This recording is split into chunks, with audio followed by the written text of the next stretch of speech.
मारूफ समाजी शख्सियत और इंसानी हकूक़ के अलमबरदार सैयद जुल्करनैन शाह ने मेडठ में अहले तशरीह के सबसे बड़े मरकज़ फंदा 7 अहले बैत मेडठ के सदर से मुलाकात की।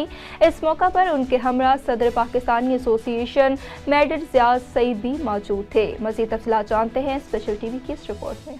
मारूफ समाजी शख्सियत और इंसानी हकूक़ के अलमबरदार सैयद जुल्करनैन शाह ने मेडठ में अहले तशरीह का सबसे बड़े मरकज़ फंदा 7 अहले बैत मेडठ के सदर से मुलाकात की। इस मौके पर उनके हमरा सदर पाकिस्तान एसोसिएशन मेडठ ज़ियाद सईद भी मौजूद थे। सदर ने मेहमानों के एजाज में जोहराना दिया और इदारे के मुख्तलिफ शोबाजात के बारे में तफसील से बताया। 3 मंजिल का ये इदारा मस्जिद, लाइब्रेरी, मेहमान खाना, बच्चों की इब्तदाई तालीम का स्कूल, कॉन्फ्रेंस हॉल पर मुश्तमिल है। बच्चों को इब्तदाई दीनी और मादरी जुबान की तालीम दी जाती है जो बिल्कुल फ्री है। वसी कॉन्फ्रेंस हॉल में दीनी, मुआशरती और मजहबी त्योहारों के हवाले से कॉन्फ्रेंसेस मुनक्किद की जाती हैं जिनसे अहले ईमान मोमिनीन इस्तिफादा हासिल करते हैं। कॉन्फ्रेंस में शरीक अफराद को खाना भी खिलाया जाता है जिसके लिए बुफे लगाया जाता है जिसका बेहतरीन इंतजाम मौजूद है। मस्जिद को 2 हिस्सों में तकसीम किया गया है। एक हिस्सा मर्दों के लिए और दूसरे हिस्से को खवातीन के लिए मुख्तस किया गया है। यहाँ बाकायदा पर्दे का इंतजाम है। एक बड़ी लाइब्रेरी भी मौजूद है। यहाँ अहले इल्म अपनी इल्म प्यासी बुझाते हैं। तशरीह के हवाले से किताबें मौजूद हैं जिसके बारे में कहना था कि जो लोग किताबें बीनी और अपने दीनी इल्म को बढ़ाना चाहते हैं वो यहाँ मुतालिया करते हैं। उनके रहने का मकबूल इंतजाम है।